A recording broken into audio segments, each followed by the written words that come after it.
Okay. सो बेटा जो हम चैप्टर कर रहे थे that is our organic chemistry. Nomenclature हम पढ़ रहे थे, ठीक है, कुछ रूल्स हमने जान लिए थे। अब हम फंक्शनल ग्रुप के रिलेटेड कैसे नोमेनक्लेचर करते हैं इस लेक्चर में वो करेंगे, बट उससे पहले एक इंफॉर्मेशन दैट जो आप सब लोगों ने बोला था ना कि सैटरडे की रिवीजन क्लासेस से हमें बहुत ज्यादा इफेक्ट मिला था।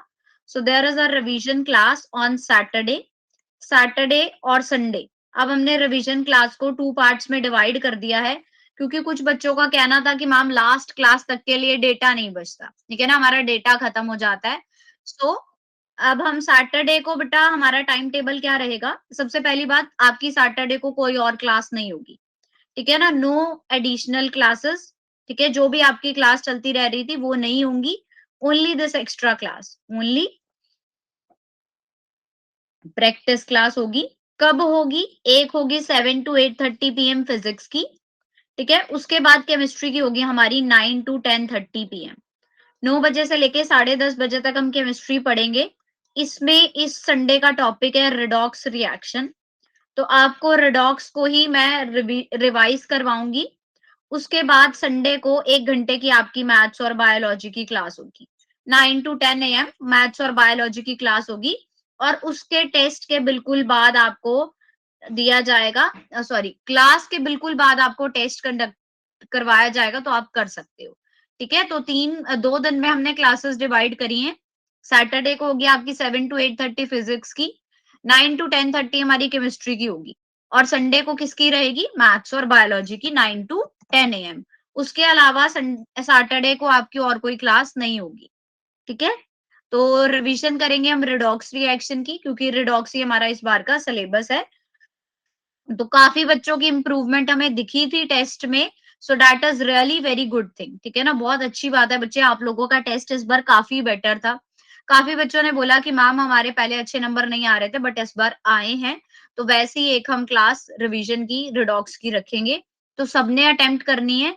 अब आपके टाइम टेबल के हिसाब से है, सुबह सारे बच्चों का कहना था मैम हमारा स्कूल होगा, हम नहीं ले पाएंगे, ठीक है, तो शाम की क्लास है रात की, तो सबने अटेंड करनी है, ठीक, डन है, ये इन्फॉर्मेशन सबको हो गई clear.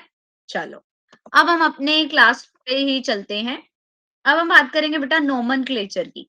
Nomenclature of organic compounds having functional group. Functional group को नोमेनक्लेचर की बात करेंगे हम ऑर्गेनिक कंपाउंड्स में जिसमें कोई फंक्शनल ग्रुप होता है। फंक्शनल ग्रुप क्या होता है कि एक ऐसा ग्रुप मॉलिक्यूल में जो उसकी केमिकल प्रॉपर्टीज को बिल्कुल चेंज कर दे। यानी कि जैसे अगर मैं बोलूं यहाँ पे CH4 मिथेन है, ठीक है, तो ये एल्केन्स की केमिकल प्रॉपर्टी शो करेगा, ये क्या होते हैं? एल्केन। लेकिन अगर मैं एक एच हटा के OH लगा दूं तो इसको हम क्या बोल देते हैं? मिथेनोल। तो ये क्या बन जाता है? एल्कोहल बन जाता है। एल्कोहल बन गया मींस इसने क्या किया? अपनी प्रॉपर्टीज जो है अब ये एल्कोहल वाली शो करेगा। उसको हम बोलते हैं फंक्शनल ग्रुप, जो एक ग्रुप के साथ लग के उसकी प्रॉपर्टीज को चेंज कर दे, that would be considered as functional group. तो फंक्शनल ग्रुप जो प्रेजेंट होता है मॉलिक्यूल में, उसको हम कैसे आइडेंटिफाई कर सकते हैं? Which determine the choice of appropriating suffix. वो हमें बताता है कि कौन सा सफिक्स लगाना है। सफिक्स क्या होता है बच्चे? सफिक्स होता है कि एंडिंग पे क्या वर्ड लगाना है, उसकी एंडिंग कैसे करनी है। जैसे अल्कोहल की ओल से करनी है, एल्डिहाइड की अल से करनी है, तो नाम से ही आपको पता चल सकता है कौन सा फंक्शनल ग्रुप लगा हुआ है, ठीक है। लॉन्गेस्ट चेन अगर कार्बन एटम की वो कंटेन कर रही है कोई फंक्शनल ग्रुप, तो उसको इस वे में नंबर करते हैं कि फंक्शनल ग्रुप को लोएस्ट पॉसिबल नंबर मिले, ठीक है ना। अगर हमारे पास कोई लॉन्गेस्ट चेन है, उसको आपको नंबरिंग करनी है, तो हमें नंबरिंग इस वे में करनी होती है कि फंक्शनल ग्रुप को छोटे से छोटा नंबर मिले, ठीक है। दो चॉइस है प्रिंसिपल फंक्शनल ग्रुप की, वो उसकी प्रेफरेंस के बेस पे होगी। सबसे ज्यादा प्रायोरिटी वाइज किसकी होती है बेटा? सबसे ज्यादा प्रायोरिटी होती है एसिड ग्रुप की। COOH ग्रुप सबसे पहले आएगा, फिर आता है HSO3 वाला, COOR, COCl क्लोराइड, फिर amine, cyanide, aldehyde, ketone, OH, NH2 और डबल बॉन्ड। इस तरह से प्रायोरिटी जो है डिक्रीज होगी फंक्शनल ग्रुप्स की। अब देखो सबसे पहली बात, क्या सफिक्स क्या लगाने होते हैं? अगर बच्चे हमारे पास एल्केन होता है तो डैट एंड विद एन, उसको हम कैसे एंड करते हैं? एन से। जैसे ब्यूटेन। और अगर एल्कीन है, ईन मतलब क्या होता है, डबल बॉन्ड की प्रेजेंस है, तो एंड कैसे होता है, ईन से।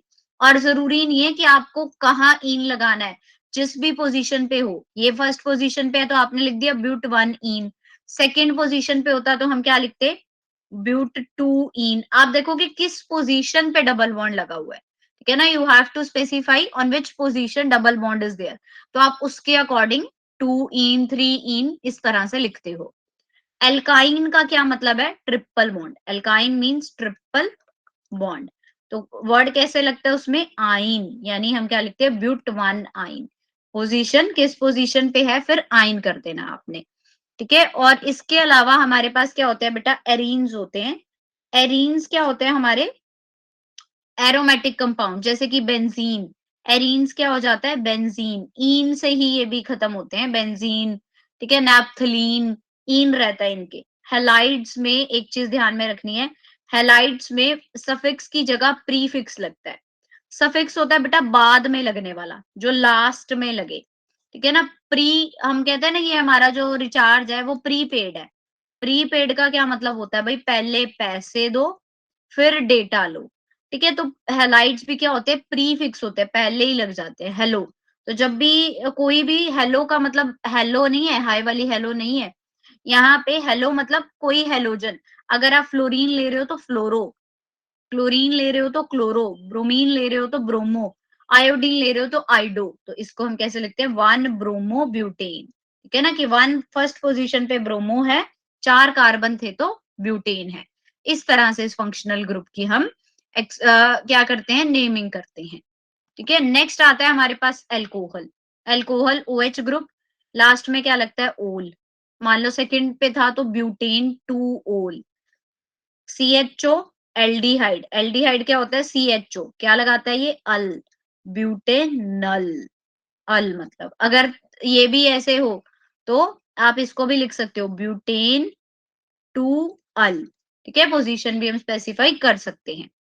फिर आता है हमारे पास ketone, C double bond O यानी कि ओन, ब्यूटेन 2 ओन, ठीक है। इस तरह से C डबल बॉन्ड O में क्या लगाते हैं, ओन। नाइट्राइल्स, साइनाइड ग्रुप हो तो क्या लगता है, साइनो या नाइट्राइल, साइनो इसका नेम है, लास्ट में क्या लगता है, नाइट्राइल। पेंटा नाइट्राइल, लास्ट में है तो पेंटा नाइट्राइल। ईथर क्या होते हैं, ROR ग्रुप, कोई भी ROR ग्रुप हो तो ये इस तरह से लिखा जाता है। मान लो एक को आप बोल देते हो इथोक्सी, दूसरे वाले को एज एल्केन ट्रीट करना है, ethoxy ethane, methoxy ethane, methoxy methane. एक को आपने एज अ एल्कोक्सी ग्रुप और दूसरा क्या रहेगा, simple alkene. Carboxylic acid, COOH group, क्या लगता है इसका सफिक्स, ओइक एसिड, यानी कि ब्यूटेनोइक एसिड, क्या बोलते हैं हम इसको, ब्यूटेनोइक एसिड। COO नेगेटिव है, अगर कोई कार्बोक्सिलेट आयन है, सिर्फ COO नेगेटिव है, तो आप क्या लगाते हो, O8, that would be considered as O8, sodium butanoate. जैसे कि सोडियम आ जाएगा Na पॉजिटिव, फिर ये वाले टर्म को हम क्या लिखेंगे, ब्यूटानोएट, सोडियम ब्यूटानोएट।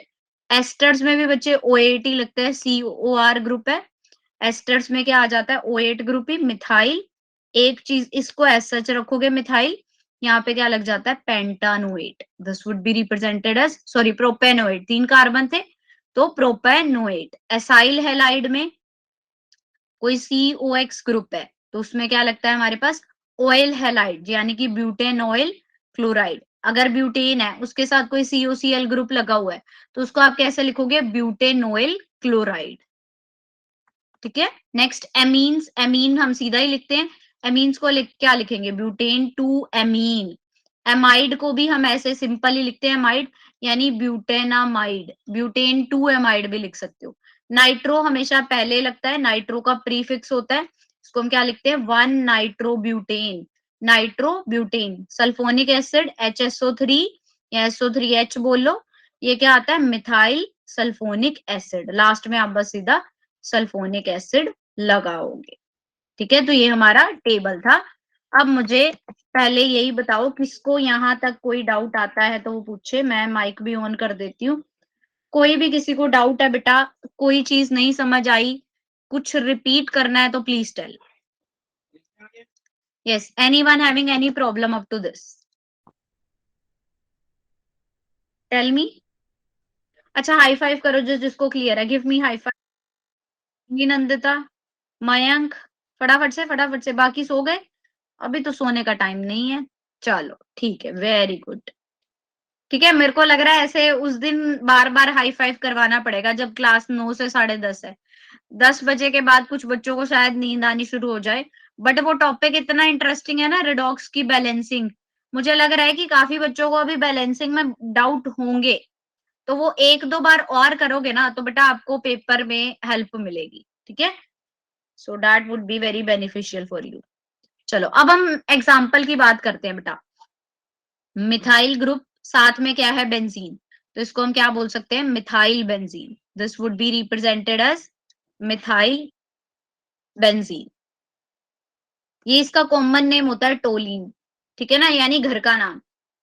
ये इसका स्कूल का नाम है, जैसे हमारा होता है ना घर पे हमें कुछ बुलाते हैं और स्कूल में कुछ, ये इसका स्कूल का नाम तो मिथाइल बेंजीन होगा, घर का नाम क्या है, टोलिन। अब ये देखो ओएमई ग्रुप, ओएमई ग्रुप क्या होता है बेटा, मिथोक्सी। ठीक है, बाकी का ये बेंजीन ही है, तो this would be treated as methoxy benzene. NH2 क्या होता है, एमिनो, एमिनो बेंजीन, घर का नाम इसका एनिलीन है। अब NO2 nitro benzene, nitro benzene. Br मतलब ब्रोमो बेंजीन। तो ये इस तरह से हम इसको रिप्रेजेंट कर सकते हैं। ठीक है, टोलीन CH3 ग्रुप हो तो उसको घर पे टोलीन भी बोलते हैं। OMe NH2 aniline. बाकी आप इसका इसके अकॉर्डिंग करोगे। कोई ऐसा भी है जिसका घर का नाम और बाहर का नाम सेम हो? बिल्कुल, जिनके नाम नहीं लिखे हुए, सोचो दो दो नहीं लिखे हुए, इनका घर भी एक ही है, बाहर भी। ये नाइट्रोबेंजीन और ब्रोमोबेंजीन को घर भी नाइट्रोबेंजीन कहना है और बाहर भी नाइट्रोबेंजीन ही कहना है। ठीक है ना, तो ये कह लो आप। हो सकते हैं ना संस्कार ये वाले, इन बेचारों का। हाँ, आपका नाम अच्छा यही है हमारी तरह, कह रहे संस्कार, मुझे तो घर पे भी यही बोलते हैं और बाहर भी यही बोलते हैं। ठीक है, तुम्हारा नाम इतना अच्छा है, बाहर फिर क्यों ही रखना घर पे कुछ और, है ना। बाकियों के क्या क्या नाम है घर के? नंदिता को क्या बोलते हैं घर पे, नंदू है, नंदिता।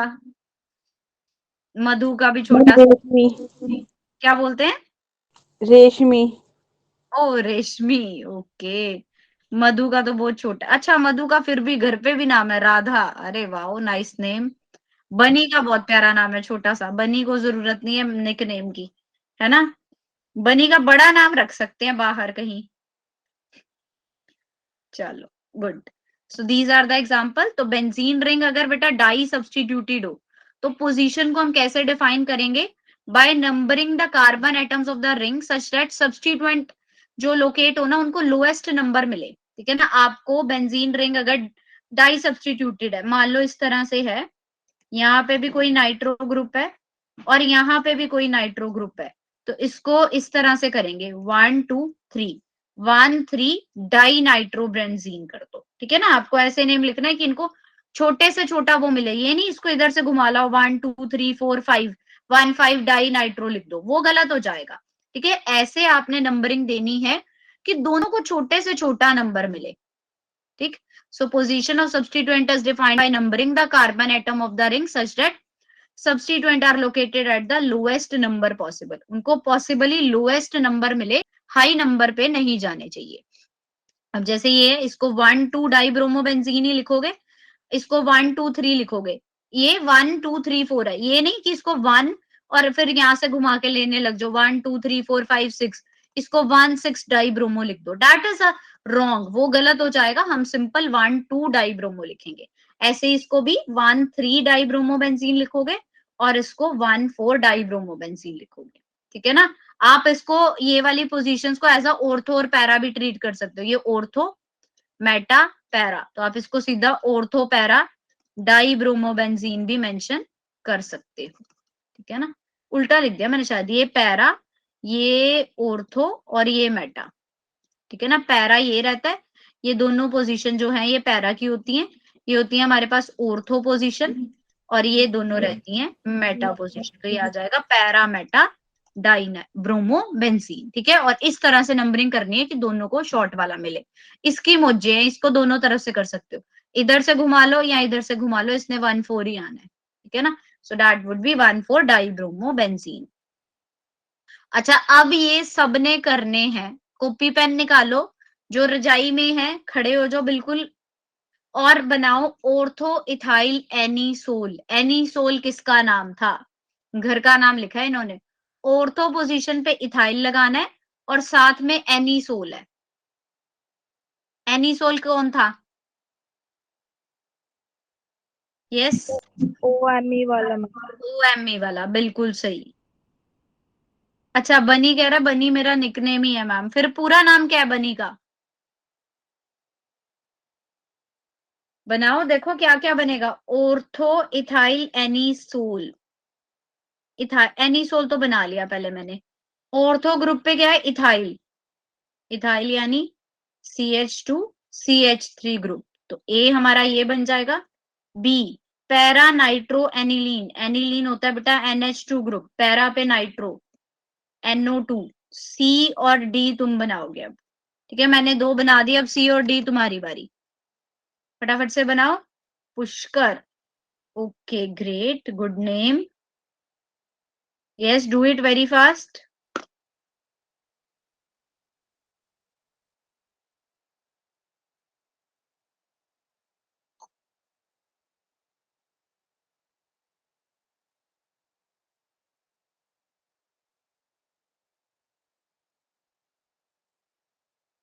यस, टेल मी जिसका हो जाए।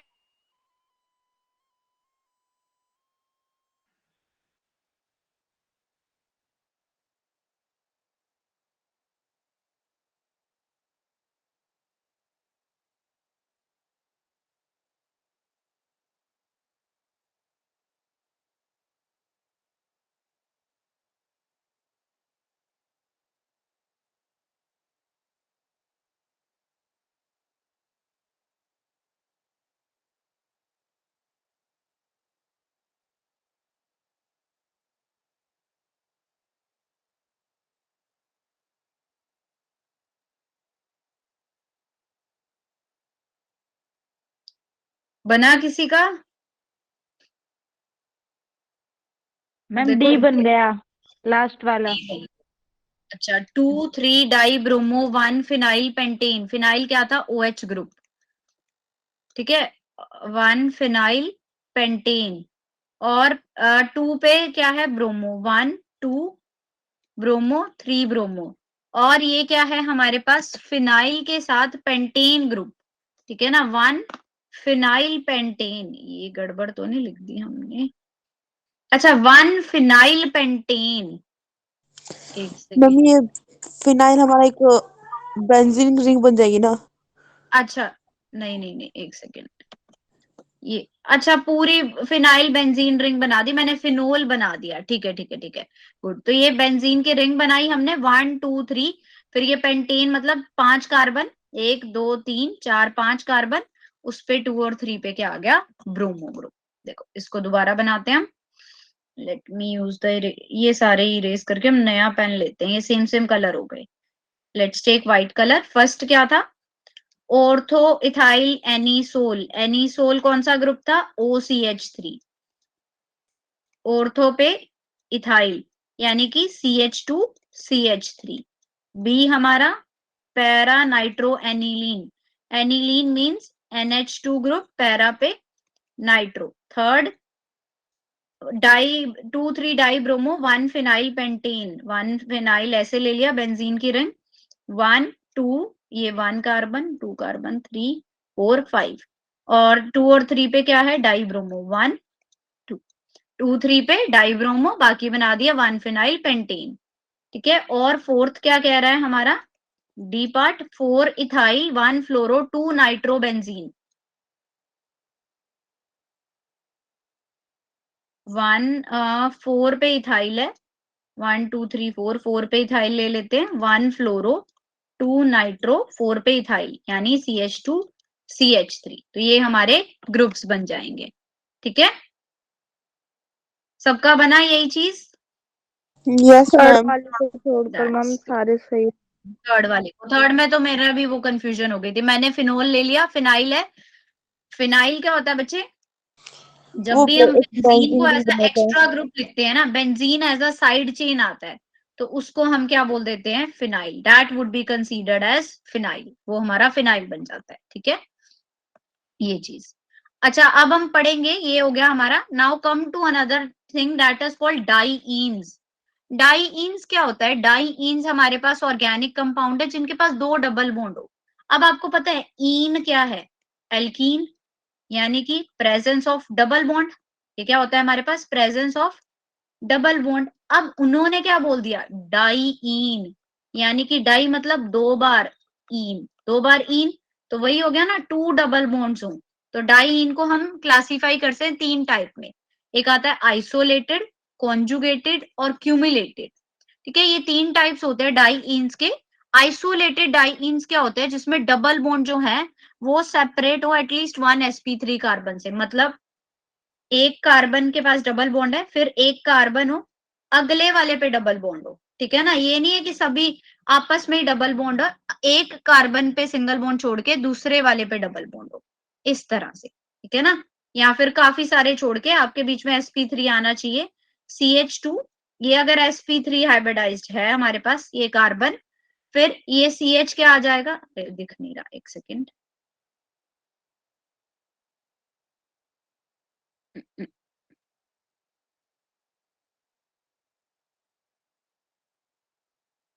Here, this is CH2। ये क्या हो गया?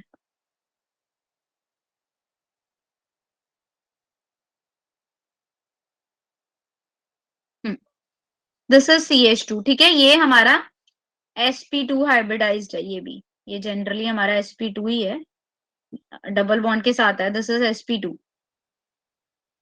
पेन फिर से वाइट।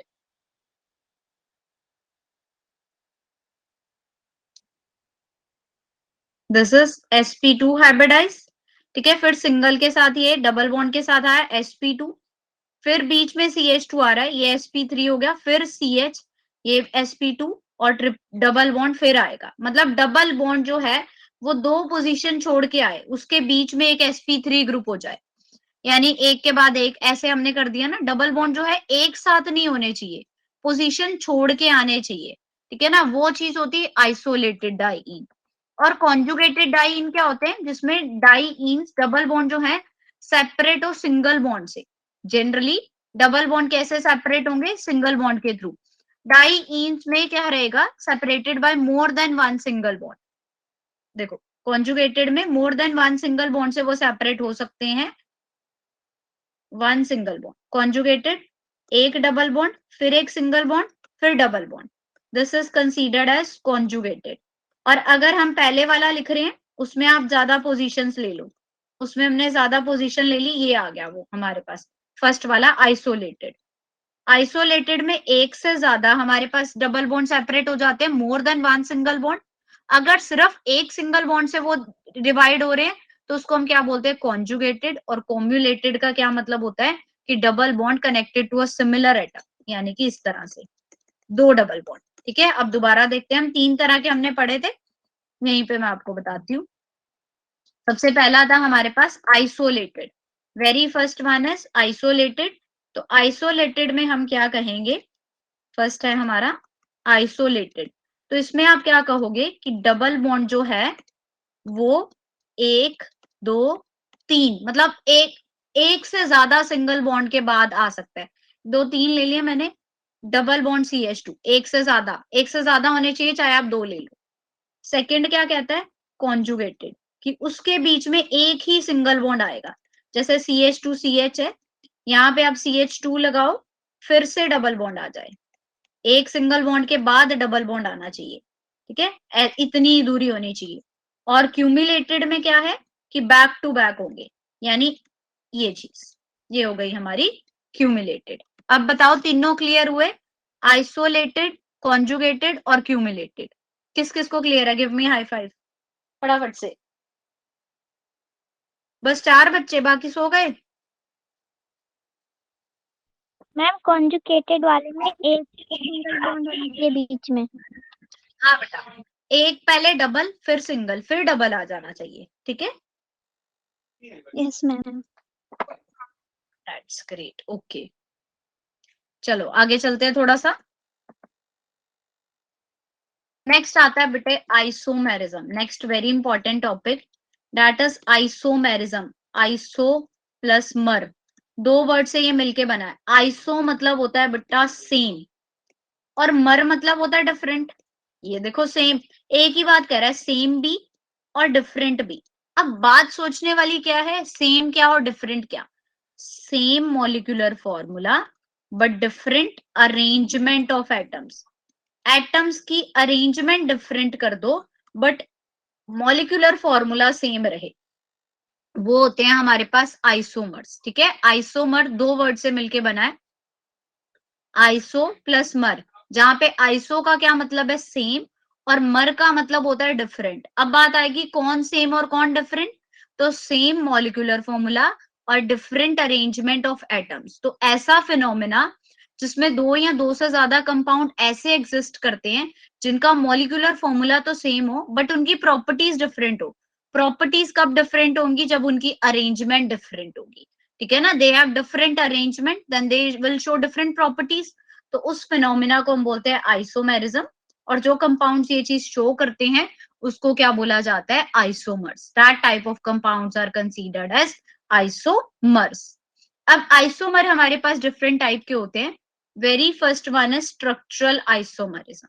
स्ट्रक्चरल आइसोमेरिज्म कौन सा होगा, अब जैसे नाम से ही पता चल रहा है बेटा structural, so something is related to structure, कि कोई चीज स्ट्रक्चर से रिलेटेड होगी तभी स्ट्रक्चरल नाम है।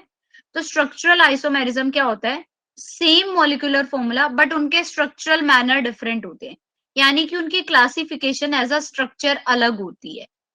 ठीक है, जैसे कि एग्जाम्पल इन्होंने क्यों नहीं दे रखे, यही ले लेंगे।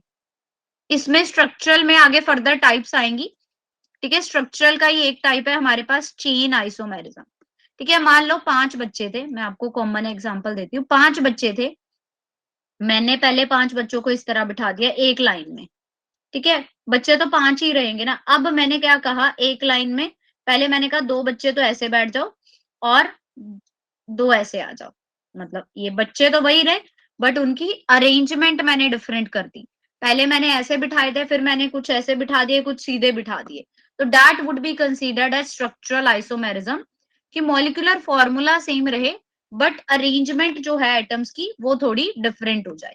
जैसे चेन आइसोमेरिज्म है बेटा, कि जब दो और दो कंपाउंड जो है सिमिलर मॉलिक्यूलर फॉर्मूला हो तो उनको हम क्या बोलते हैं, chain isomerism.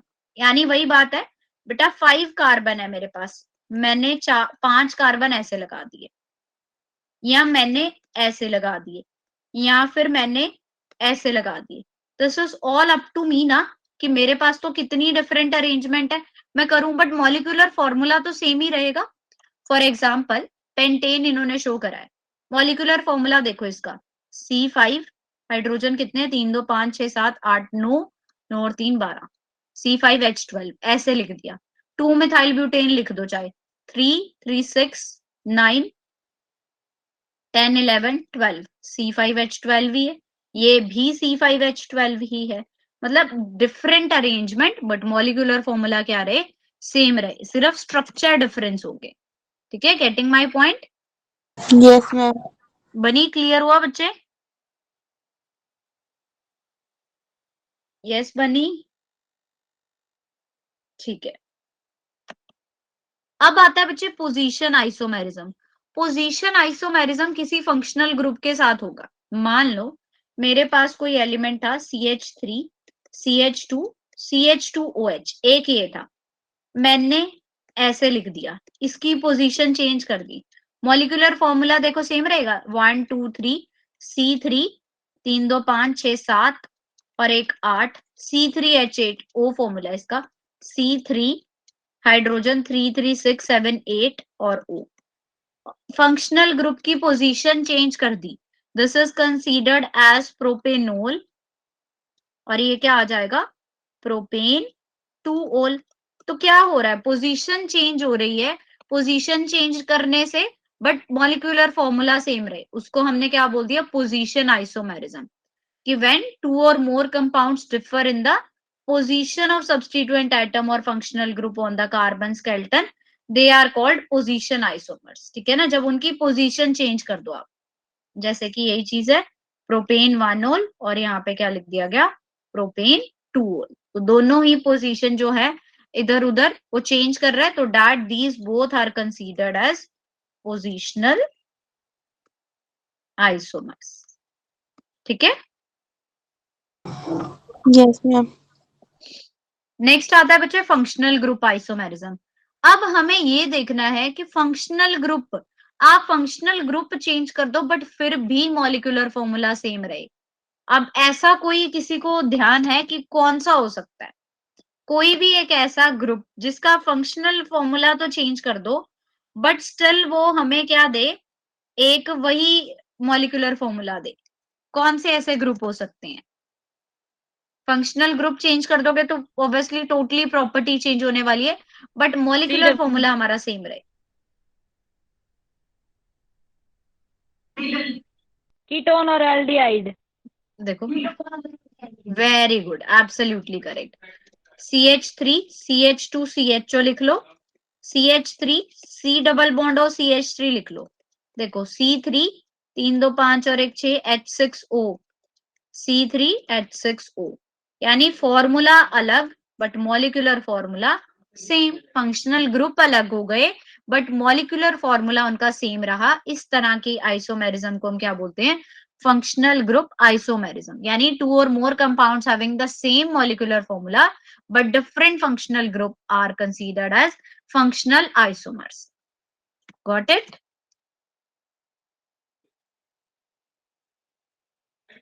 Ma'am chain iso, हाँ बेटा ये चेन आइसोमेरिज्म स्ट्रक्चरल का ही पार्ट है।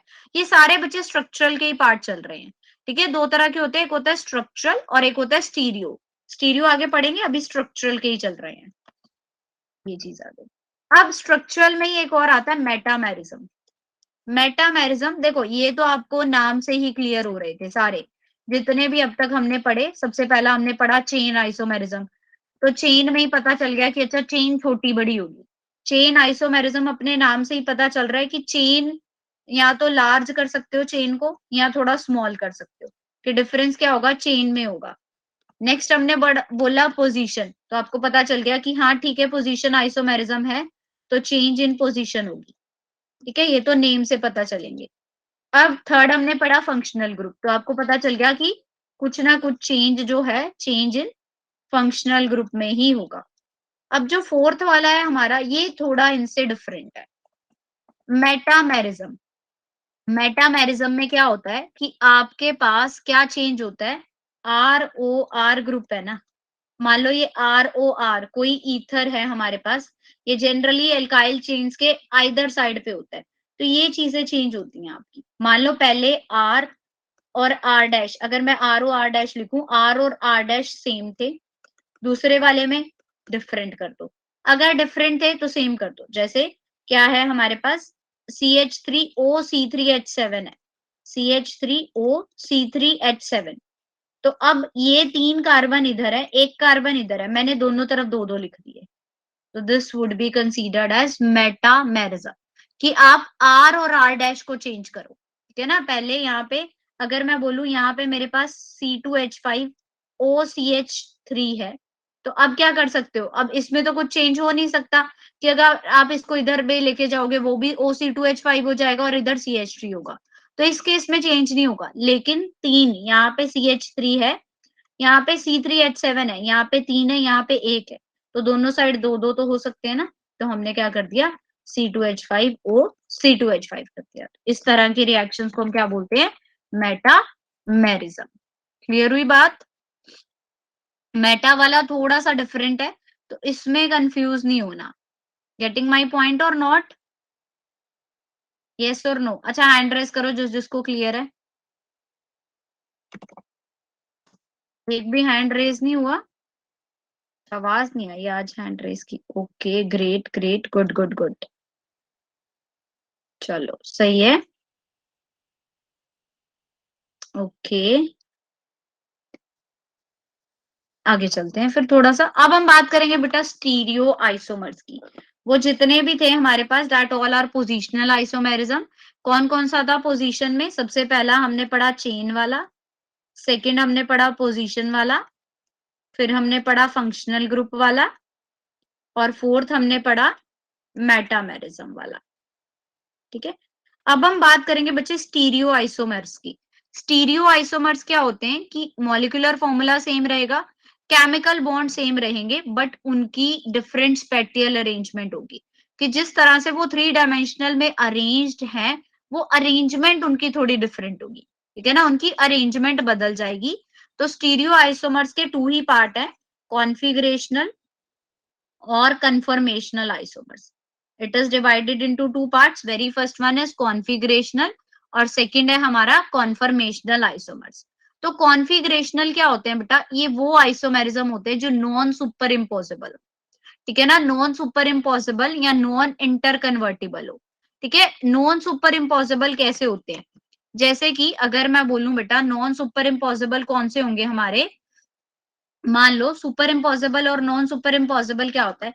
इम्पॉसिबल क्या है कि ये मेरा वन हैंड है, ठीक है, इस पे मैंने अपना दूसरा हैंड रख दिया, अगर मैं मिरर में इसकी इमेज लूंगी और उस पे मैं अपना दूसरा हैंड रख दूं, तो वो होते हैं सुपर इम्पॉसिबल। अगर मैं कहूं कि ये इस तरह से मेरा एक थंब इधर और दूसरा इधर जा रहा है, ठीक है ना, तो that would B non super impossible. Super impose का क्या मतलब होता है कि मेरी ये फिंगर ये सब कुछ ऐसे मिलना चाहिए।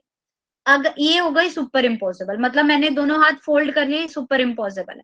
अगर मैं बोलूं ये मेरा हैंड है, इसका एक थंब इस साइड और दूसरा थंब दूसरी साइड, ऐसे करें तो इनको हम क्या बोलते हैं, नॉन सुपर इम्पोसिबल है।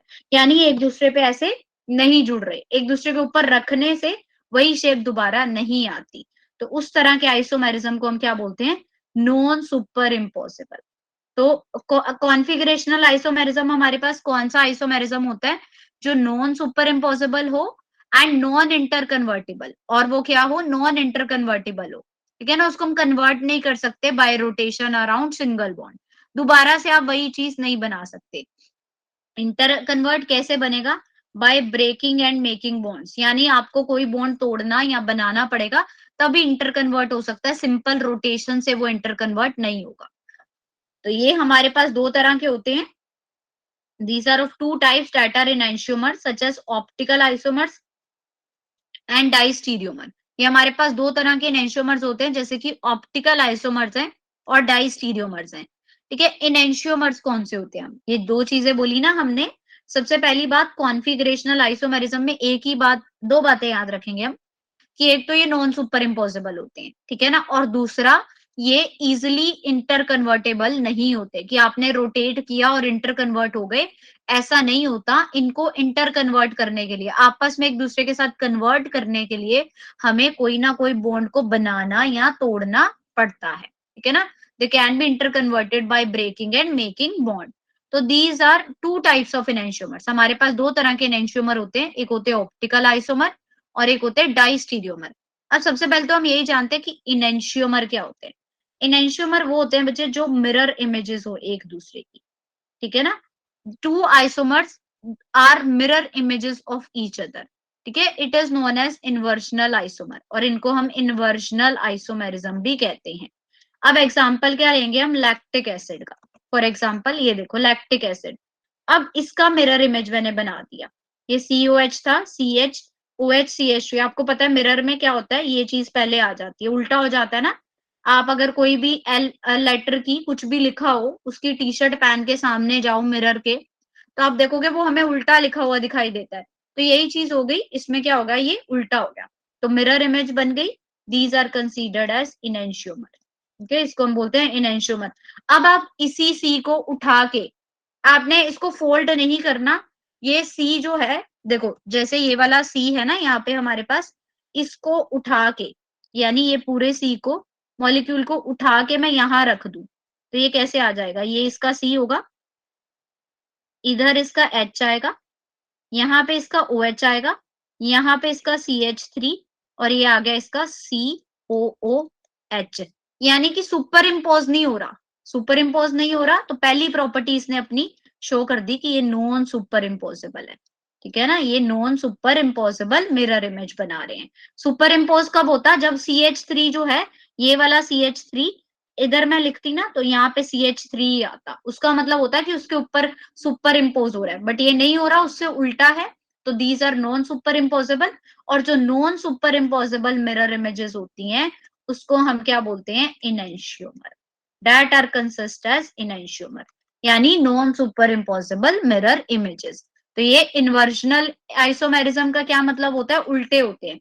एक अगर ये इस साइड दे रहा है तो दूसरे वाले का उल्टा होगा, इसका CH3 इधर था तो उसका उधर है, इस तरह से हम इसको इन्वर्जन में डिस्क्राइब करेंगे। ठीक है, क्लियर हुआ सबको, इनैंशियोमर, मिरर इमेजेस और नॉन सुपर इम्पॉसिबल। अब आता है डाइस्टीरियोमर्स। इनैंशियोमर्स में ही हमारे पास क्या आ जाएगा यहाँ पे, डाइस्टीरियोमर्स। इनैंशियोमर ये तो हो गया ऑप्टिकल आइसोमेरिज्म, यानी कि जो मिरर इमेज बना रहा है। डाइस्टीरियोमर कौन से होते हैं, this do not mirror images of each other, ये एक दूसरे की मिरर इमेजेस नहीं बनाते और इनको हम ज्योमेट्रिकल आइसोमर भी बोलते हैं। These are also considered as geometrical isomers, ये मिरर इमेजेस नहीं बनाते। फॉर एग्जाम्पल ब्यूटूइन, ये ब्यूटूइन है, सिस और ट्रांस बना दिया हमने, बट ये मिरर इमेजेस नहीं बनेगी इनकी। क्यों नहीं बनेगी, क्योंकि मिरर इमेज सेम होगी, दोनों तरफ बच्चे सेम बात है, आप बना भी लोगे तो ये CH3 इधर आ जाएगा, ये CH3 उधर चला जाएगा, बात सेम ही रहेगी।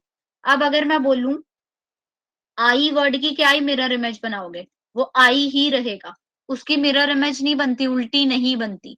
ठीक है, तो उस तरह के कंपाउंड्स को हम क्या बोलते हैं, डाइस्टीरियोमर्स, जिसकी मिरर इमेज नहीं बने।